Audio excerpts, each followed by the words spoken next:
पहले तो आपका पूरा तारुफ चाहेंगे दर्शकों के लिए।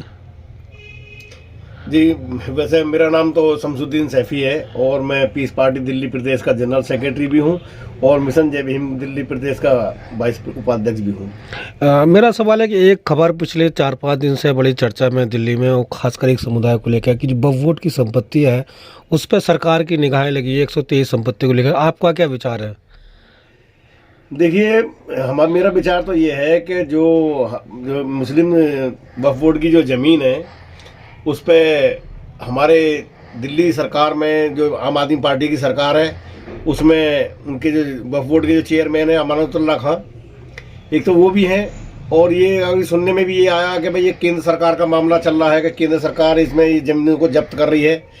तो मैं ये कहना चाहता हूँ इस बारे में कि भाई मानो केंद्र सरकार अगर जब्त कर रही है ज़मीनों को, तो हमारे अमानतुल्लाह जो है, जो हमारे मुसलमानों के संरक्षक हैं, जिनके बेस पे जो है मुस्लिम समाज ने आम आदमी पार्टी को वोट दिया, सत्ता में लाए हैं, तो आम आदमी भी कुछ उसमें आवाज उठाएगा। मानो केंद्र सरकार अगर जमाई जमीनों को हड़पने का काम लेकिन अमानतुल्लाह कहना है कि हम हाई कोर्ट गए हैं, कोर्ट से हम जाकर जो है इस पर हमने पार्टीशन लगाई है, तो क्या उनकी बात सच है और क्या इस तरह से बच सकती है ज़मीन है?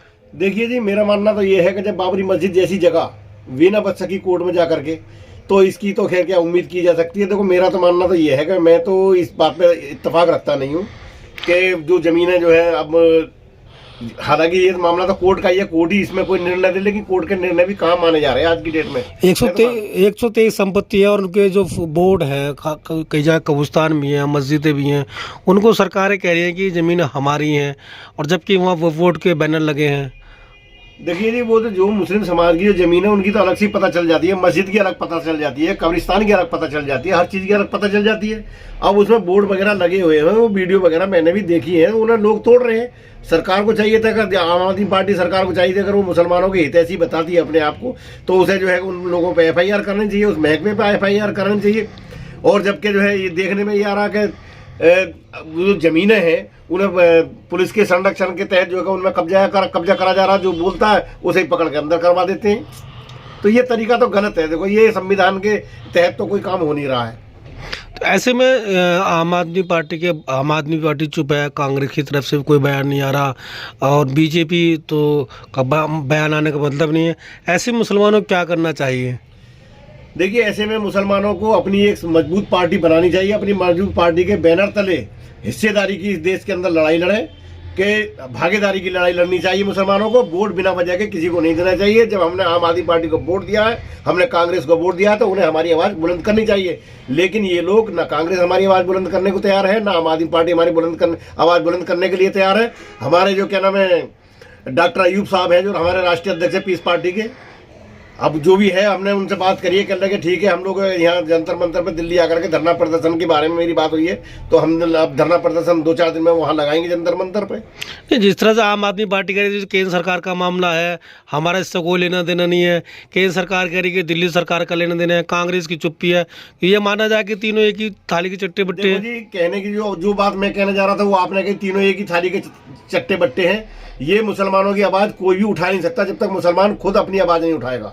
मुसलमानों को चाहिए कि अपनी आवाज़ उठानी चाहिए और एकजुटता दिखानी चाहिए, और एक अपने लीडर के साथ में भारी तादाद में, हमारी 40 करोड़ की आबादी इस देश के अंदर है आज की डेट में, तो सरकार दिखाना नहीं चाहती। लेकिन हमारे आंकड़े हैं 6.5 करोड़ तो है सभी समाज के लोग रहते भारत देश के अंदर, बाकी हमारी और भी समाज के लोग हैं, हमारी बरादरी के लोग हैं, हमारे मुस्लिम समाज के लोग हैं। बहुत बड़ी तादाद है हम लोगों की, 40 करोड़ की आबादी हमारी इस देश के अंदर है, जिसकी वजह से जो है हम लोग और नेताओं के पीछे लगे हुए हैं, अपने नेताओं के पीछे हम नहीं लगने का तैयार। वोट की ज़मीनों पर कब्जा किया जा रहा है, दूसरी तरफ वोट के जो मस्जिदों में इमाम हैं उनकी तनख्वाह 9 महीने से नहीं मिली, जबकि लगातार बीजेपी कहते हैं कि केंद्र सरकार, जो दिल्ली सरकार है, अपने खजाने से इमामों को तनख्वाह दे रही है।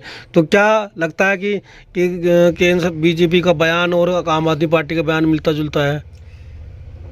देखिए, बात यह है, आम आदमी पार्टी का भी और बीजेपी का भी बयान तो दोनों की एक जैसे हैं। तो मैंने आपसे बात पहले भी कहा था, अभी भी बता रहा हूँ, अभी भी ये लगा लो कि कहने को कोई कुछ भी कह, लेकिन 9 महीने से तो इमामों की तनख्वाह ही नहीं दी सरकार ने। और सरकार अगर तनख्वाह दे भी रही है तो सरकार अपनी जेब से कुछ नहीं दे रही है। वक्फ बोर्ड की जमीनों का इतना किराया आता है जिसका जवाब नहीं है।